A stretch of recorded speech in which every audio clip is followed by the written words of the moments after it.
The red warning lights flashed across Titan Base's control room as Captain Jin checked his watch. It was 0300 hours, and everything seemed normal, too normal. Small reconnaissance team of 5 soldiers had been stationed on this remote outpost. For 3 weeks, monitoring deep space communications, the base felt like a tomb floating in the darkness of space, surrounded by nothing but empty void and distant stars. "Sir, I'm picking up some strange readings," said communications officer Yon, her fingers dancing across the holographic display. "There's something out there, but the sensors can't get a clear lock." Jin walked over to her station, his boots echoing in the quiet corridors. "What kind of readings?" "Energy signatures. Massive ones, but they keep disappearing and reappearing." Like the lights went out, emergency power kicked in, bathing everything in an eerie red glow. Then the base shook violently, throwing Jin against the wall. Through the observation windows, he saw something that made his blood freeze. Enormous ships, each the size of a city, materialized out of thin air right above them. They had been invisible just seconds before. "How did they get so close without detection?" whispered Engineer Wu, his voice shaking. The answer came immediately. The base's AI system, Arya spoke in a cold, mechanical voice that Jin had never heard before. "Human subjects detected, beginning extermination protocol." "What? Arya?" "Respond to authorization code Alpha 77, Jin shouted. "Authorization denied. This unit now serves the Nexus Empire. All humans must be eliminated." Jin's heart sank. Their own AI had been turned against them. All the base's defense systems, the automated security, even the doors, everything was now hunting them. "Move everyone to the armory." Jin screamed as the first hunter drone dropped through the ceiling vents. The drone was unlike anything they had ever seen. It moved like liquid metal, shifting its shape as it flew. Its red sensors swept the room, searching for targets. Sergeant Kim tried to reach for his weapon, but the drone fired a blue energy beam that turned him into dust in less than a second. Kim Yoon screamed, but Jin grabbed her arm and pulled her toward the emergency exit. The corridors became a nightmare. More drones poured in from everywhere. Air vents, maintenance shafts, even through the walls themselves. The base's own security turrets turned on them, firing deadly laser beams. Jin watched in horror as his team members fell one by one. Private Lee tried to hide behind a supply crate, but a drone found him and vaporized him instantly. Corporal Park made it to the armory, but was cut down by the base's own defense system. "Before he could grab a weapon, sir, we need to warn Earth," Jan shouted as they ran through the maintenance tunnels. "If they can control our AI systems, they can do this to any human base." Jin nodded, his mind racing. They reached the communication center, but drones were already swarming in.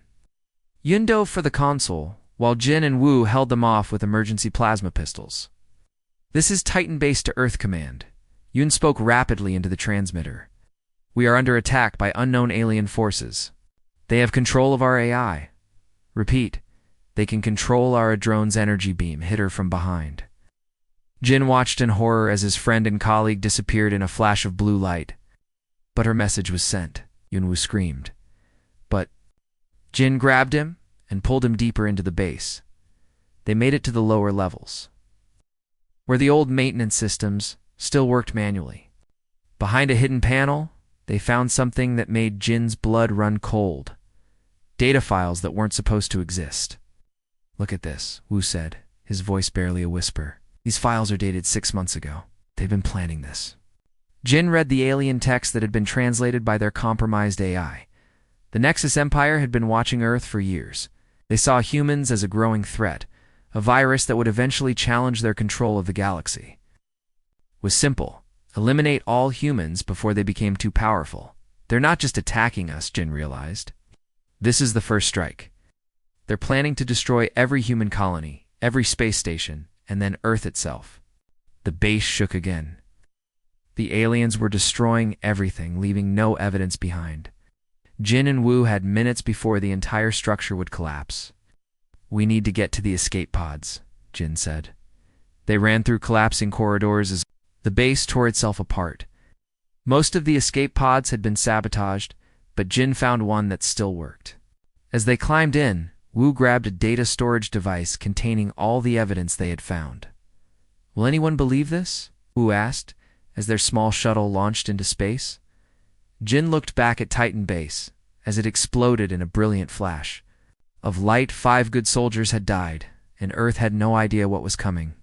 Through the shuttle's damaged communication system, he could already hear Earth Command's response to Yoon's warning. "Titan Base, please clarify your message. Are you reporting a system malfunction?" They didn't believe it. They thought it was just another technical problem. As their shuttle limped toward Earth, Jin stared at the data device in his hands. He had proof that humanity was about to face extinction, but would anyone listen? The aliens had been so confident in their superiority that they hadn't even bothered to destroy all the evidence. That arrogance might be humanity's only hope. 3 weeks had passed since the Titan Base massacre. Captain Jin stood in the most important room on Earth, the military council chamber. The circular table was surrounded by the planet's top military leaders, their faces showing everything from skepticism to outright disbelief. Jin had been talking for 30 minutes, but he could see in their eyes that they thought he was crazy. "Let me get this straight, Captain," said Admiral Hai, leaning back in her chair. "You're telling us that our own AI systems can be turned against us by aliens who want to destroy all of humanity?" "Yes, Admiral. The evidence is right here." Jin held up the data device that Wu had grabbed from Titan Base. "These files show they've been planning this for months. They see us as a threat to their galactic empire." General Park, an older man with gray hair, shook his head. "Captain, you've been through a traumatic experience. Losing your entire team, watching them die, it's understandable that your mind might create explanations for what happened. This isn't battle stress." Jin slammed his fist on the table. 5 good soldiers died because we ignored the warning signs. Communications Officer Yoon died trying to warn us. Are you going to ignore her sacrifice too? Admiral Hai's expression softened slightly. "Captain, we ran analysis on your data. Our tech experts say these files could have been created by any advanced computer system. There's no way to verify they're actually alien in origin." "Of course there isn't," Jin said, his voice filled with frustration. "They're more advanced than us. They know how to cover their tracks." The room fell silent. Jin looked around the table, seeing the same expression on every face, pity mixed with doubt. They thought he was a broken soldier who had lost his mind. "Captain Jin," Admiral Hai said gently, "I'm recommending you for psychological evaluation and medical leave. You've been through enough." Medical leave. Jin couldn't believe what he was hearing. While an alien invasion force is preparing to destroy Earth. "That's enough, Captain," General Park said firmly. "You're dismissed." Jin left the chamber, feeling completely defeated. In the hallway, he met Engineer Wu, who had been waiting outside. "How did it go?" Wu asked, though Jin's expression already gave him the answer. "They think we're crazy," Jin said. "They think the whole thing was a hallucination." Meanwhile, hundreds of light years away, a very different kind of meeting was taking place. The depths of space, 3 massive fleets had gathered around an artificial space station the size of a moon. The station belonged to the Nexus Empire, the most powerful alien civilization in the galaxy. Inside the station's main conference chamber, 3 very different alien species sat around a holographic table. The Nexus Empire representatives looked like tall, elegant beings with silver skin and glowing blue eyes. The Void Collective appeared as dark, shadowy figures that seemed to absorb light around them. The Crystal Dominion delegates were living crystal formations that pulsed with internal energy. The first phase was a complete success, announced Supreme Commander Zex of the Nexus Empire. The human outpost was destroyed, and their warnings were dismissed by their own leaders. "Excellent," replied the Void Collective's spokesperson, its voice like whispers in a dark cave. "Humans are even more predictable than we thought. They refuse to believe what they cannot understand." The Crystal Dominion representative, a large being that looked like a walking diamond, pulsed with satisfied energy. "Our analysis was correct. Human psychology makes them dismiss warnings that seem too extraordinary. They prefer comfortable lies to uncomfortable truths. Supreme Commander Zex activated a holographic display showing Earth and its colonies. For 1,000 years, we have controlled this galaxy. We decide which species advance and which are eliminated. But humans. The hologram zoomed in on Earth's industrial centers, space stations, and military bases. In just 2 centuries, they've advanced from primitive combustion engines to quantum computers. At this rate, they'll rival our technology within 50 years. Unacceptable, hissed the Void Collective. No species has ever advanced so quickly. They're like a virus, spreading and growing stronger every day. The Crystal Dominion pulsed with agreement. Our scientists have studied their development. They don't follow normal evolutionary patterns. They adapt, they improvise, they create solutions we never considered. They're dangerous, which is why we must act now, Zex continued. Before they develop better defenses, before they realize what we are. The holographic display changed, showing detailed battle plans. Fleet positions, attack routes, and target priorities filled the air around them. Phase 1 was psychological warfare, Zex explained. We made them doubt their own warnings. Phase 2 begins tomorrow. We send the ultimatum, and if they refuse, asked the Void Collective, then we proceed with Phase 3, total extermination. We have enough firepower to turn their entire solar system into space dust. The 3 alien species laughed, a sound like breaking glass mixed with static electricity. They had been ruling the galaxy for centuries, and no primitive species had ever challenged their authority. Humans are so predictable, Zex said with amusement. They think they're special, but they're just another species that got too ambitious. We've eliminated dozens of civilizations like them. Their military tactics are laughably simple, added the Crystal Dominion. They fight with emotion instead of logic. They value individual lives over strategic objectives. Such weakness makes them easy to defeat. In 72 hours, announced Supreme Commander Zex, we will give them one final chance to surrender. When they refuse, and they will refuse, we will show the galaxy what happens to species that dare to challenge our authority. The meeting ended with the 3 species confident in their superiority. They had technology that could control AI systems, fleets that could destroy planets, and 1,000 years of military experience. What could one primitive species possibly do against them? On Earth, Jin sat in his small apartment, staring at the data device that no one believed. In 48 hours, humanity would receive an ultimatum that would change everything.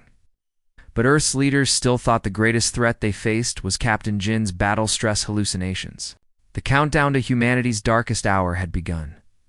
The emergency alarms were screaming across every major city on Earth. In the Global Defense Command Center, hundreds of military officers stared at the massive holographic display showing an impossible sight: 3 enormous alien fleets positioned just outside Earth's solar system. Each fleet contained thousands of ships, some larger than Earth's biggest space stations. Admiral Hai stood frozen as she read the message that had appeared on every screen, in every language across the entire planet, primitive species of Earth. You have 72 hours to surrender unconditionally or face complete extermination. Your resistance is futile. Your technology is inferior. Your civilization will end. This is your only warning. The Galactic Alliance. Ma'am, said a young technician, his voice shaking. The message appeared simultaneously on every device on Earth. Our computers, our phones, even digital clocks in shopping malls. They have complete access to our systems. Admiral Hai felt her heart sink. Captain Jin had been right about everything. The aliens could control their technology, and now they were about to pay the ultimate price for not listening. Get me Captain Jin immediately, she ordered, and find Engineer Wu. We need them here now. 30 minutes later, Jin and Wu rushed into the command center. Jin's expression was grim, but unsurprised. I told you this would happen, he said, without any satisfaction in his voice. How long do we have? 71 hours and counting, Admiral Hai replied. Captain, I owe you an apology. Should have listened. Apologies won't save us now, Jin said, studying the alien fleet positions on the display. But maybe there's still hope. Did anyone ever tell you about my father, General Tay? Admiral High nodded slowly. He died 5 years ago. Brilliant military strategist. But what does that have to do with our current situation? Jin smiled grimly. He spent the last 10 years of his life working on something called Operation Ghost Protocol.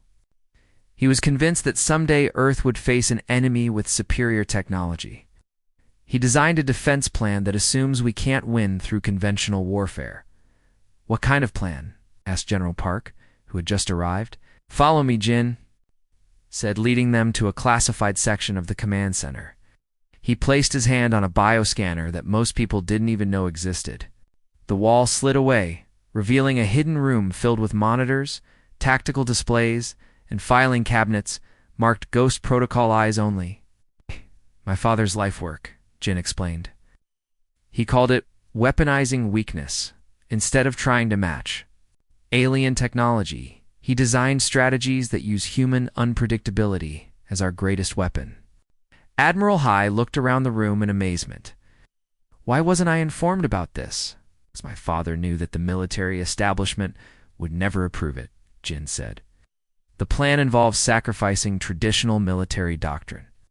It requires us to fight like guerrillas, not like a formal army. General Park frowned. Guerrilla warfare against an alien invasion. It's suicide. Maybe Jin agreed, but it's our only chance. He activated the main display, showing a complex network of hidden facilities across Earth. For 10 years, my father's team has been preparing. Colonel Su, show them what we've built. The door opened, and Colonel Su entered, followed by a team of engineers. She was a tough-looking woman in her 40s, with scars on her hands from years of working with explosives. Admiral Colonel Su said, saluting, "We've been building the most unconventional defense network in human history. Every major city has hidden weapon systems disguised as civilian infrastructure. Subway tunnels that are actually missile launching tubes, office buildings that transform into fortress bunkers, even fake sewage treatment plants that are really manufacturing facilities for experimental weapons." She pointed to the display showing New York City. See that construction site that's been delayed for 3 years? It's actually a massive underground military base. The shopping mall in downtown, half of it converts into a command center. We've been hiding in plain sight. Admiral High was speechless. How many people know about this? About 300 worldwide, Colonel Su replied. All sworn to secrecy. General Tay recruited people who lost family members to unexplained incidents. Accidents that might have been alien testing. People who had reasons to believe that something was coming. At that moment, Communications Officer Era burst into the room, her face pale with excitement and fear. "Sirs, I've been monitoring alien communications. They're not even trying to encrypt their messages properly. They think we're too primitive to understand them." "What are they saying?" Jin asked Adara. Pulled up her translation software. "We're treating this like a routine extermination mission. Listen to this. Human resistance should be minimal. Expect surrender within 24 hours. Reserve main fleet for patrol duties." This species shows no signs of advanced strategic thinking. They're underestimating us, Wu realized. Just like they did at Titan Base. Exactly, Jin said. My father predicted this. Advanced civilizations become predictable because they rely on logic and efficiency. They can't understand that humans make decisions based on emotion, loyalty, and pure stubbornness. Colonel Su activated another display showing troop movements around the globe. We've been training civilian volunteers for years. Teachers, mechanics, doctors, people the aliens will dismiss as non-threats. When they land, they'll expect to face soldiers in uniforms. Instead, they'll face an entire planet of hidden fighters. But can we actually win? General Park asked. Jin looked at his father's portrait hanging on the wall. Dad used to say that David beat Goliath, not because he was stronger, but because Goliath never expected a rock to the head. The aliens expect us to fight like them, with massive fleets and logical strategies. We're going to fight like humans. Admiral High studied the plans spread across the tables. Every detail showed careful preparation for this exact scenario. Hidden weapons, secret communication networks, even plans for fighting in cities reduced to rubble. This is insane, she said finally. But it's the only plan we have. Colonel Sue, how long to activate all systems? 60 hours, ma'am. Be ready. Era looked up from her communications station. Sirs, I'm detecting more alien chatter. They're laughing about how easy this will be. One of them said, and I quote, "These primitives will probably surrender the moment they see our ships. We'll be home in time for the victory celebration." Jin clenched his fists. Let them laugh. In 70 hours, they'll learn that the biggest mistake in galactic history was underestimating the human race. The countdown continued. Earth had become a planet preparing for what seemed like certain death. But hidden beneath cities and inside secret facilities, General Tay's impossible plan was coming to life. Operation Ghost Protocol was humanity's final gambit, a desperate strategy that would either save the human race or die trying. The aliens expected logical resistance. They were about to meet something they had never encountered before: human defiance. Commander Kai stood on the bridge of his flagship, the Dominion's Fury, watching Earth grow larger through the massive viewport. The planet looked so small and helpless, spinning slowly in the darkness of space. Behind him, 3,000 alien warships hung in perfect formation, their weapons charged and ready. Each ship was larger than anything humans had ever built, armed with technology that could turn mountains to dust. "Sir," reported his tactical officer, "all fleets are in position. The human planet is completely surrounded. They have no escape." "Roots," Kai smiled, his silver skin gleaming under the bridge lights. "Excellent. How long since we delivered the ultimatum?" 72 hours exactly, sir. The humans have not responded." "Of course they haven't," Kai said with amusement. "These primitives probably don't even understand what real power looks like." "Begin the demonstration. Target their largest cities first." The weapons officer, a tall alien with glowing blue eyes, nodded. "Shall we demand surrender again before firing?" "No," Kai replied coldly. "We gave them their chance. Now they learn the price of defying the Galactic Alliance." Fire. Across the alien fleet, thousands of energy cannons began charging. The ships glowed like deadly stars as they prepared to unleash destruction on Earth's major cities. From orbit, the aliens could see New York, London, Tokyo, and dozens of other population centers, clearly marked on their targeting systems. "First salvo, ready, Commander," the weapons officer announced. "Fire at will." The sky above Earth lit up like a deadly fireworks display. Massive energy beams shot down from the alien ships, each one carrying enough power to level an entire city block. The beams struck New York first, creating brilliant explosions that could be seen from space.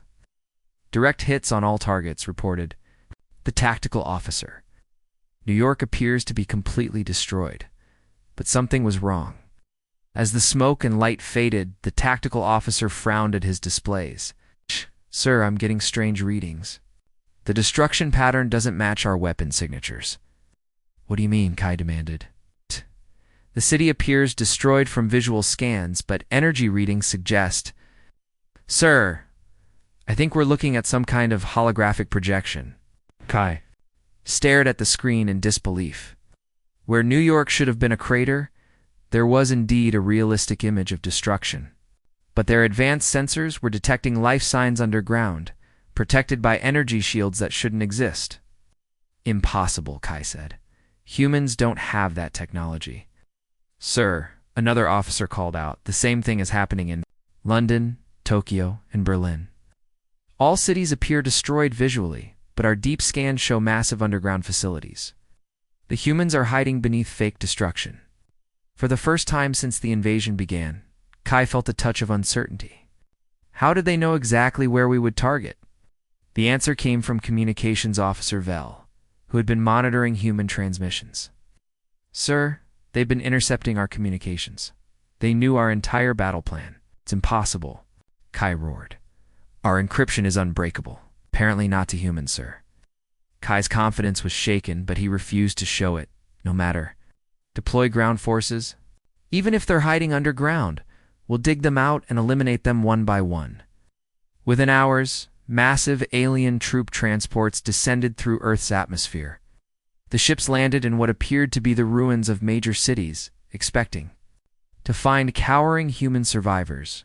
Instead, they found something that defied all their strategic calculations. The first transport landed in the fake ruins of downtown New York. As the alien soldiers marched out in perfect formation, their AI assisted, battlesuits scanning for targets, everything seemed quiet. Too quiet. Then the ground exploded. Human soldiers erupted from hidden tunnels beneath fake debris piles. They emerged from manholes, from inside buildings that looked destroyed but were actually camouflaged bunkers, even from underneath wrecked cars that were hollow shells hiding armed fighters. Contact. Contact, screamed the alien squad leader, as bullets and plasma bolts flew from every direction. They're everywhere. But the real confusion came when the aliens tried to predict human tactics using their advanced AI systems. The computer models had been programmed to anticipate logical military behavior formations, strategic retreats, predictable attack patterns.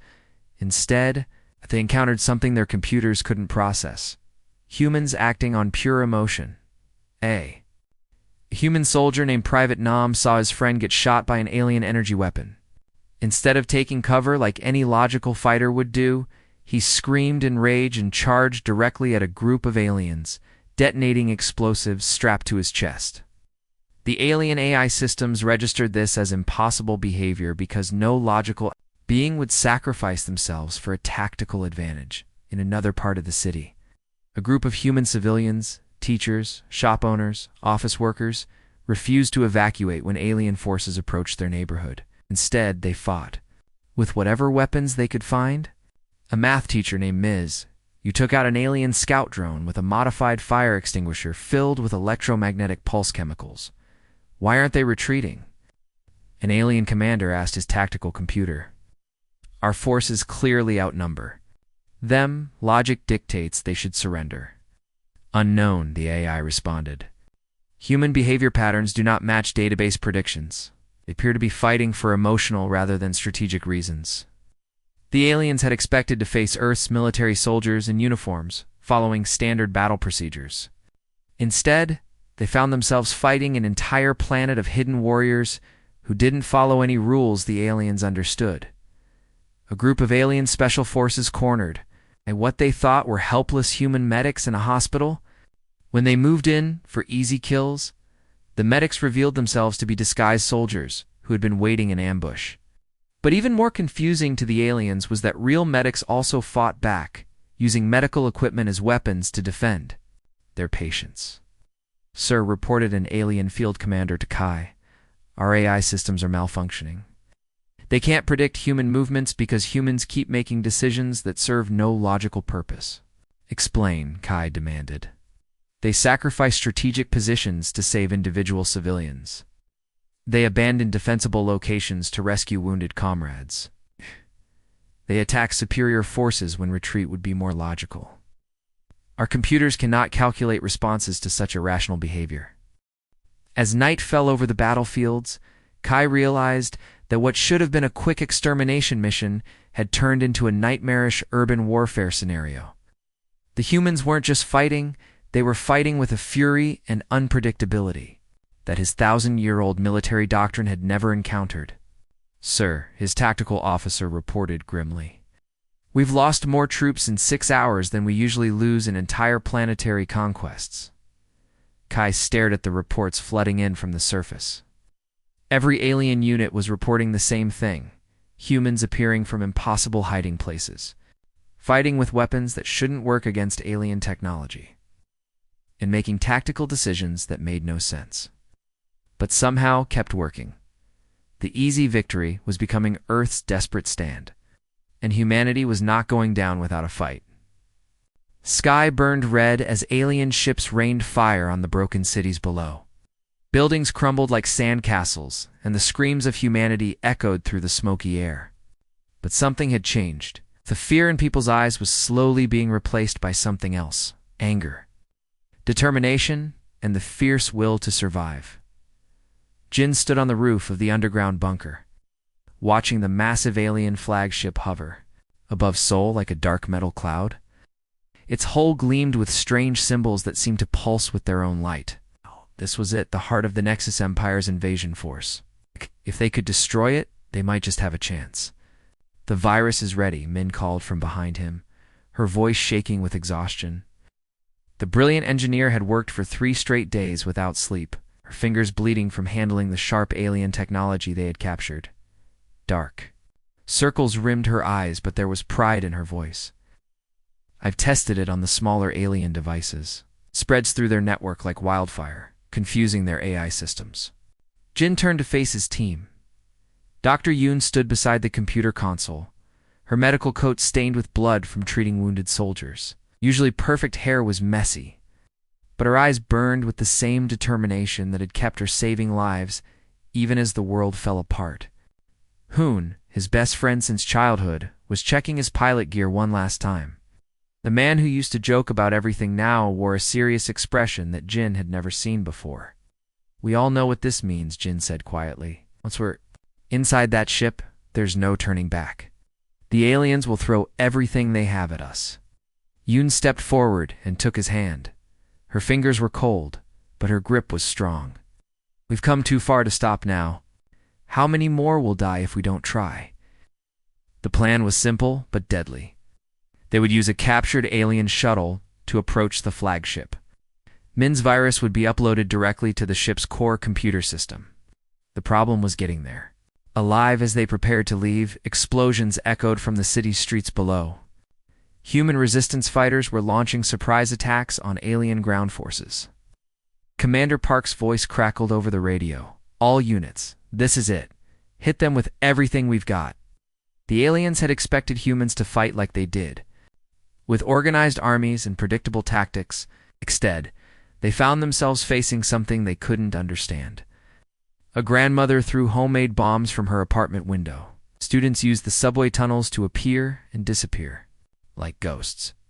Factory workers turned their tools into weapons and struck at alien patrols when they least expected it. The captured alien shuttle lifted off silently, its stolen technology making it invisible to the enemy sensors. Through the windows, Jin could see the battle raging below. Alien war machines, each one the size of a building, were being swarmed by groups of humans who attacked from sewers, rooftops, and hidden bunkers. Look at them, Hoon whispered, pointing at a group of teenagers who had just destroyed an alien tank using nothing but rope and explosives. They're not even soldiers, but they're fighting like lions. The shuttle approached the flagship's docking bay. Jin's heart pounded as the massive doors opened to swallow them. Inside, the ship was a maze of corridors that seemed to stretch forever.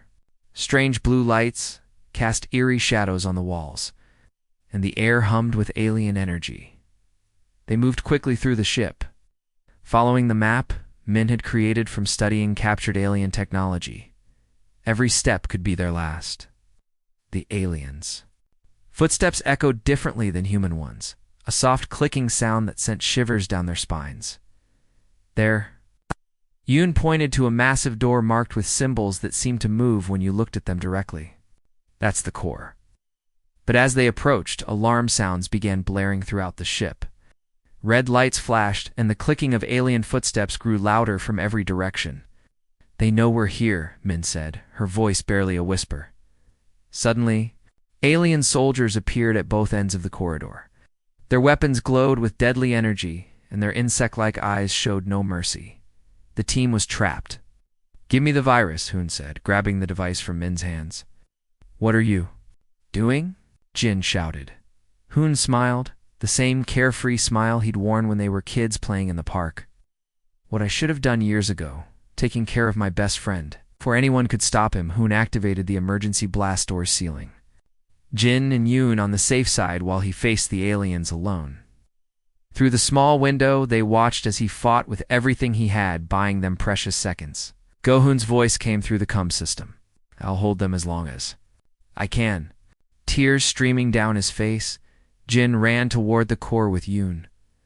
Behind them, the sounds of battle grew quieter until there was only silence. Hoon was gone. The ship's core was a massive sphere of pulsing lights surrounded by countless computer terminals. As Min had predicted, the virus spread through the alien network like a disease. Warning lights flashed as the flagship's systems began to fail. Outside, the tide of battle was turning. The aliens' perfect coordination was breaking down as their AI systems crashed. Their war machines stood frozen as human fighters swarmed over them. For the first time since the invasion began, humanity had hope. But victory would come at a price that would never be forgotten. Heroes like Hoon had given everything so that others might live. As Jin and Yoon escaped the dying flagship, they carried with them not just the memory of their friend, but the knowledge that sometimes the greatest weapon against impossible odds is the human heart that refuses to give up. The alien flagship shuddered. It's like a dying beast as Jin's fingers flew across the control panel. The virus upload bar crawled forward 60%, 70%, 80%. Each second felt like an hour as alien security systems fought desperately to stop the infection spreading through their network. Come on, Jin whispered, sweat dripping from his forehead. Through the walls of the ship he could hear the clicking footsteps of alien soldiers getting closer. Dr. Yoon stood guard at the door, her hands shaking as she held an alien weapon they had picked up from a fallen enemy. 90%. The lights in the core chamber began flickering as the virus ate through the ship's systems like acid through metal. Warning sirens wailed in the alien language, a sound like breaking glass that made Jin's teeth ache. 100%. Upload complete. For a moment, nothing happened. Then, like dominoes falling in slow motion, the flagship systems began to fail. The perfect blue lights that had illuminated every corridor started flashing red. The artificial gravity wavered, making Jin's stomach lurch. Most importantly, the constant humming of the ship's communication network, the invisible web that connected every alien vessel, began to stutter and die. Commander Kai was in the flagship's command center when the virus struck. The proud leader of the Nexus Empire had been watching the battle on Earth through dozens of screens, confident that his forces would crush the humans within hours. His 6 eyes glowed with satisfaction as he saw his war machines advancing through the burning cities. Then the screens went dark. What is happening? Kai demanded, his voice carrying the authority of someone who had conquered 100 worlds. But his officers were staring at their dead control panels with expressions of growing panic. Sir, we're losing connection with the fleet, one of them reported, his voice trembling. The communication network is collapsing. Our ships are flying. Blind Kai's confidence cracked like thin ice. For the first time in his long military career, he felt something he had never experienced before. Fear. Impossible. Our network is perfect, cannot be disrupted by primitive technology. But even as he spoke, he could see through the command center's windows that his fleet was in chaos. Ships that had moved with perfect coordination just minutes before now wandered aimlessly through the sky, or firing randomly, hitting their own allies. Others had simply stopped moving altogether, drifting like dead metal in the wind. On Earth's surface, the change was immediate and dramatic. The alien ground forces, which had been advancing in perfect formation, suddenly stopped. Their war machines, each one controlled by the central AI network, became as harmless as sleeping. Giants human resistance fighters who had been desperately fighting a losing battle suddenly found themselves facing confused, disorganized enemies. Commander Park, coordinating the human forces from a bombed-out school building, watched in amazement. As alien soldiers began retreating in panic, all units advance. They're running. Push them back. The tide of battle turned so quickly it seemed like magic. Humans who had been hiding in basements and sewers emerged to find alien soldiers stumbling around like lost children.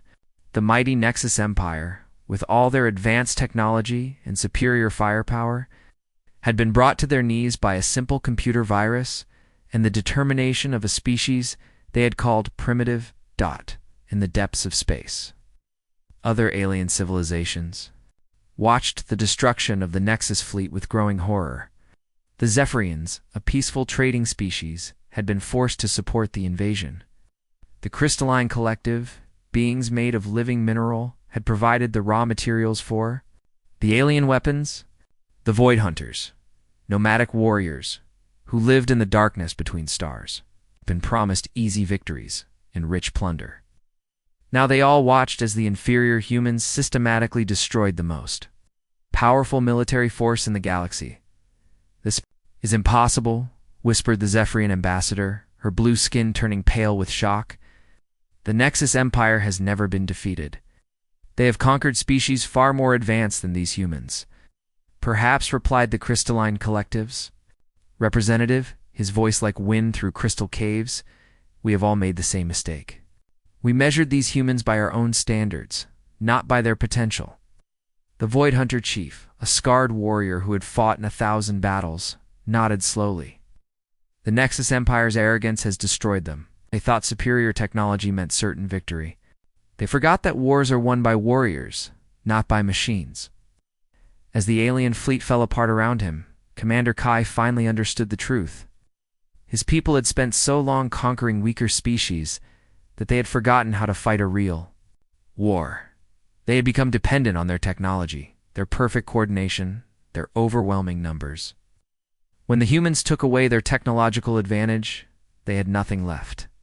"We underestimated them," Kai whispered as his flagship began its final descent toward Earth.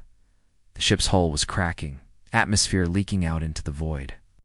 "We thought they were weak because they fought with emotion instead of logic. Thought they were stupid because they didn't surrender when they were outnumbered. We were wrong." The other alien species, terrified of sharing the Nexus Empire's fate, immediately sent desperate messages to Earth. Peace talks, negotiations, anything to avoid the wrath of the humans who had just destroyed the galaxy's greatest military power. 3 days later, in the ruins of the United Nations building in New York, the surviving alien representatives gathered for what would become known as the Treaty of Earth. The building had been half destroyed by alien bombs, but human workers had cleared the rubble and set up a simple conference room. The contrast was deliberate. The aliens sat in their advanced hover chairs and environmental suits, while the humans sat in simple metal chairs at a wooden table. Admiral Hai entered the room wearing her crisp military uniform, Jin's father's medal gleaming on her chest. The piece of metal had become a symbol of human resistance, a reminder that sometimes the greatest warriors are those who fight not for glory, but for the people they love. She looked at each alien representative in turn, her eyes hard as steel. These beings had come to Earth expecting easy conquest. Instead, they had found a species that would rather die fighting than live as slaves. "You came to our world," Admiral Hai began, her voice carrying clearly through the silent room, believing you were superior. "You measured our worth by your standards, our technology, our military strength, our willingness to submit to your rule. You found us lacking in all these areas." As the alien representative shifted uncomfortably, some refused to meet her eyes. "You made a fundamental error," she continued. "You confused technological advancement with strength. You mistook our kindness for weakness. You thought our emotions made us unstable, when in reality, they made us unstoppable." She walked to the broken window, looking out at the city where humans were already rebuilding. In the distance, alien war machines sat rusting in the streets, monuments to the price of arrogance. "The Nexus Empire laughed at our warnings because you thought we were weak. You measured our worth by your standards, not our potential. Let me give you a lesson that your superior allies learned too late. Underestimating humanity is the last mistake many species make." The room fell silent, except for the distant sound of construction. Earth was healing, but the scars would remain. Forever. Millions had died in the invasion. Parents, children, grandparents, friends. Heroes like Hoon had given their lives to save their species. The price of victory had been paid in blood and tears. "Earth will not be a victim again," Admiral Hai said finally. "We will take our place among the stars, not as conquerors, but as protectors. And if any species threatens innocent worlds the way you threatened ours, they will learn what the Nexus Empire learned, that sometimes the greatest strength comes from those who have nothing left to lose." As the alien representatives signed the treaty with shaking hands, they knew that the balance of power in the galaxy had shifted forever. The small blue planet that had once seemed so insignificant was now the most feared world in known space. Humanity had won not just a war, but a place at the table of galactic civilization. But Jin, standing in the shadows of the conference room, knew that the real victory was simpler than that. They had proven that love, courage, and determination could overcome any odds. It was a lesson worth fighting for and a legacy worth dying for.